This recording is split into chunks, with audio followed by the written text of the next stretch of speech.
Sir, मैं यहाँ पर वंदे मातरम की जो अहमियत है और उसका जो रोल रहा है लोगों के, हिंदुस्तान के लोगों को जगाने में, उस हकीकत से कोई इनकार नहीं कर सकता है। और इस वंदे मातरम ने जो लोगों में नेशनल स्पिरिट जगाया, उसका भी कोई इनकार नहीं कर सकता है। लेकिन मैं उन लाखों करोड़ों लोगों की बात करना चाहता हूँ यहाँ पर इस हाउस में, जिनको आइन के तहत बराबर के हुकूक हैं, वो बराबर के शहरी हैं, लेकिन उनके जज्बात और एहसासात की कोई न कदर होती है, न उनको सुना जाता है। यहाँ से मैंने कल भी सुना और आज भी सुना यहाँ पर इस हाउस में, किसी ने भी ये बात नहीं की कि हिंदुस्तान में जो करीबन मोर देन 200 मिलियन मुस्लिम लोग रहते हैं, उन्होंने क्या कोई कम कुर्बानी दी है इस मुल्क की आज़ादी में। मुझे आज भी याद है अब्दुल कलाम आज़ाद खान, अब्दुल गवाहर खान, मोहम्मद अली जवाहर, हकीम अजमल खान, डॉक्टर हुसैन साहब और बदरुद्दीन तोयब जी, हसरत मोहनी साहब पोइट, और बेगम हजरत महल, जिस लेडी ने जब उनके हस्बैंड को, रूलर को कैद किया गया, तो वो अवध की जंग में खुद उतर गई और अंग्रेज़ों के साथ लड़ा। तो मैं यहाँ पर ये बताना चाहता हूँ कि क्या ये सही नहीं है कि मुल्क की आज़ादी में मुसलमानों का भी एक बहुत बड़ा रोल रहा है? क्या ये सही नहीं है कि मुसलमानों ने अपने गर्म गर्म खून से इस धरती को सींचा है? क्या ये सही नहीं है कि मुसलमानों ने इस मुल्क की सरहदों की हिफाजत की है? क्या ये भी नहीं है कि इंस्टीट्यूशंस को बनाने में मुसलमानों ने एक रोल अदा नहीं किया है? और क्या ये भी सही नहीं है कि यहाँ पर यहाँ की जो कल्चर है, सकाफत है, तमद्दुन है, तहजीब है, उसको परवान चढ़ाने में, उसको एनरिच करने में मुसलमानों का एक रोल नहीं रहा है? इस हाउस में मैं ये बताना चाहता हूँ कि जम्मू कश्मीर के लोग कभी भी अंग्रेज़ों के डायरेक्ट रूल में नहीं थे।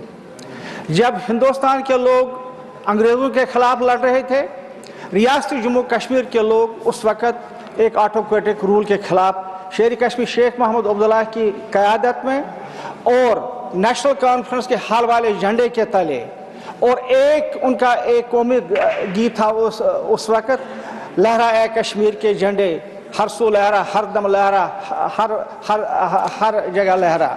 यह एक हमारा जो था, हमने उस वक़्त उस रूल के खिलाफ गया।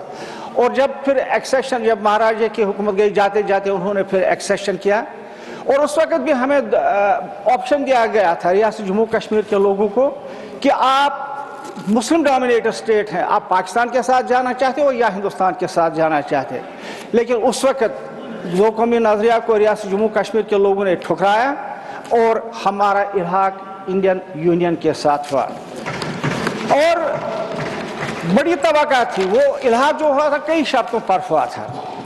उसमें ये भी था कि एक जो हमारा कॉन्स्टिट्यूशनल गारंटीज दी गई, बज़ात खुद आईन ने वो कॉन्स्टिट्यूशनल गारंटीज दी थी, जिनको इस हुकूमत ने यकसर ख़त्म किया।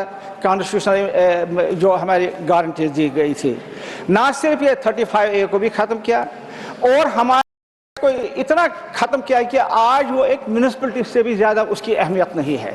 कहाँ ये एक बहुत बड़ी स्टेट थी, कहाँ एक बहुत बड़ी ताकत। हिंदुस्तान के जितने भी स्टेट्स में सबसे पावरफुल स्टेट जो थी वो रियासत जम्मू कश्मीर की स्टेट थी। 2019 तक एक मोस्ट पावरफुल स्टेट थी। हमें डायरेक्टली कोई भी कानून इस पार्लियामेंट का बनाया हुआ नहीं लगता था जब तक न वहाँ की असेंबली उसको रेटिफाई करती थी या रिजेक्ट करती थी या विद अमेंडमेंट्स पास करती थी। लेकिन आज ख़त्म हो गया वह सारा कुछ, और सारे पावर्स कहीं और चले गए। रियासत जम्मू कश्मीर के लोगों के पास कुछ भी नहीं। हालांकि एक महसूस मैंडेट से वहाँ पर एक हुकूमत वजूद में आई है, लेकिन इख्तियार के बगैर। मैं यहाँ पर यह बताना चाहता हूँ जनाब, वो ये है कि जहाँ तक वंदे मातरम का ताल्लुक है,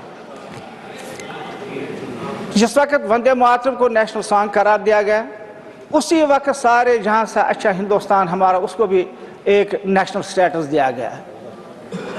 और मुझे याद है जब हम छोटे थे, पढ़ते थे स्कूलों में, कॉलेजों में, उस वक्त भी प्राइम मिनिस्टर आंजहानी जवाहरलाल नेहरू जी वो बच्चों में आते थे और ये सॉन्ग गाते थे, ये नेशनल सॉन्ग सारे जहाँ से अच्छा हिंदुस्तान हमारा।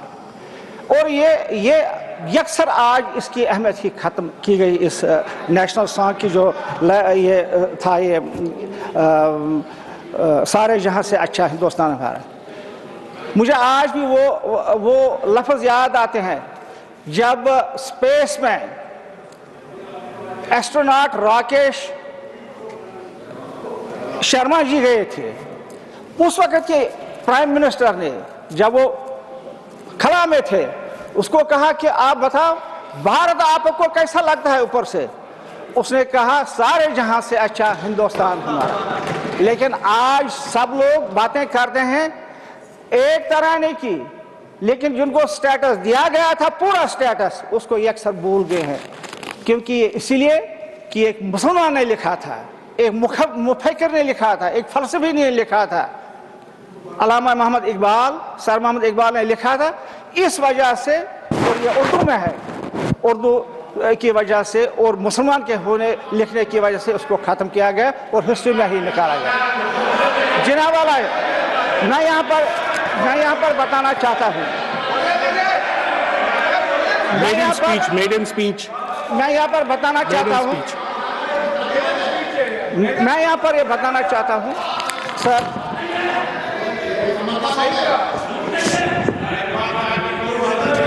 मैं यहाँ पर ये बताना चाहता हूँ कि जहाँ तक वंदे मातरम का ताल्लुक है, जिसको गाना है गाए, हमें कोई एतराज़ नहीं है, कोई एतराज़ नहीं है। लेकिन कोई एतराज़ नहीं है इस पर, शौक से गाए, जिनको कहना है गाए, हमें इसके साथ कोई एतराज़ नहीं है। लेकिन मैं यहाँ पर ये बताना चाहता हूँ, हमारा जो रिलीजन है Islam, it doesn't permit idol worship. हम इसमें परमिट नहीं है। और कोई भी मुसलमान जो है अपने ईमान का सौदा नहीं कर सकता है। जहाँ तक दो स्टैंजा का ताल्लुक है, जो जवाहरलाल नेहरू के वक्त में और टैगोर, रविंद्रनाथ टैगोर के वक्त में जिसको करार दिया गया, ये दो स्टैंजा, इसमें कोई आपत्ति नहीं, कोई आपत्ति हमें भी नहीं है। लेकिन जहाँ तक डीटीओ का ताल्लुक है, उनको झुकने का ताल्लुक है, इस पर हर मुसलमान का इतराज़ है। इसीलिए उस वक्त जवाहरलाल नेहरू के वक्त में जब वो प्राइम मिनिस्टर थे, जिसके बारे में यहाँ पर कहा गया, बहुत सारे लोगों ने कहा गया, इसी वजह से बाकी हिस्से को अलग किया गया। हम हर एक मजहब की इज्जत करते हैं, हम हिंदू मजहब की इज्जत कर, आप नहीं सुनना चाहते हैं कि हम हिंदू मजहब की इज्जत करते हैं, हम क्रिश्चियंस की इज्जत करते हैं, हम सरदार भाइयों की इज्जत करते हैं, हम गीता की इज्जत करते हैं, हम बाइबल की इज्जत करते हैं, और यहूदियों का जो हिब्रू बाइबल है हम उसकी भी इज्जत करते हैं। लेकिन हम चाहते हैं कि हमारे मजहब की भी इज्जत की जाए और हमारे जो मजहबी स्क्रिप्चर्स जो हैं उनकी भी इज्जत उसी तरह होनी चाहिए, तब ये भारत सेक्युलर रहेगा। और ये याद रखना चाहिए, इस हिंदुस्तान में मोर देन 200 मिलियन लोग जो हैं जो मुसलमान हैं, और ये 200 लोग जो मुसलमान हैं, ये बहुत सारे मुस्लिम जो ममालिक हैं उनसे इसकी आबादी बड़ी है। लिहाजा मैं ये कहना चाहता हूँ, हमारे जज्बात की भी कदर की जानी चाहिए। बाकी हम खड़े भी हो जाएंगे जिस वक्त आप गाएंगे, लेकिन हम ये बोल नहीं सकते हैं। हमारा ईमान, मैं बताऊंगा क्यों, हमारा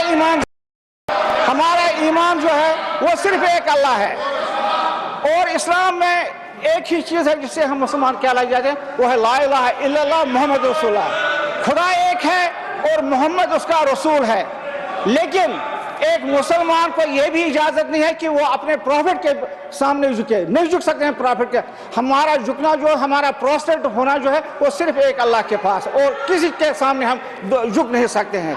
किसी डीटी के सामने, किसी भगवान के सामने एक मुसलमान नहीं झुक सकता। लेकिन इज्जत करते हैं, हम दिल से आपकी इज्जत करते हैं, कौमी तराने की भी इज्जत करते हैं, लेकिन गा नहीं सकते हैं। मैं जनाब वाला ये गुजारिश करना चाहूँगा, मैं फिर इसी बात पर आऊँगा کہ We have to, I know it's a maiden speech, but there's a time allocation, so we'll have to conclude. I know it's a maiden speech. Yes, You got I'm it. just concluding. جناب والا میری ایک گزارش ہوگی last میں، وہ یہ ہے کہ جموں کشمیر کے جو لوگ ہیں وہ بہت ناراض ہیں اس حکومت سے، بہت ناراض ہیں، بہت ناراض ہیں،